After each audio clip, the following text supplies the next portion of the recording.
فارس، از امشب تو برای فرار از کیر گنده طلبکارت مجبوری تو این که کنار جاده رباتگریم کار کنی.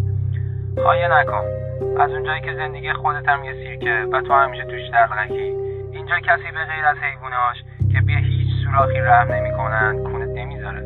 اما بهتر این چند تا قانون که محافظ سپرت رعایت کنی. قانون اول، هر شب یه پسر که اسمش محمد جویه به سیک میاد، اونو با یه صابون گلنار به اتاق پشتی بفرست تا کارشو بکنه. یادت باشه حتی اگه مستقیم نگاش کنی تو هم جوی میشی. قانون دوم، اگر سالن اصلی صدای آهنگ گلزار اومد تو فقط 5 ثانیه وقت داری تا برق کل سالن قطع کنی، وگرنه اون صدا دیوونت میکنه و تو هر دقیقه خودت انگوش میکنی. قانون سوم، اگه دلغک شیفت بعدی سیرکو دیدی اصلا باهاش حرف نزن، اون یه کسخل که عشق ابدی میبینه.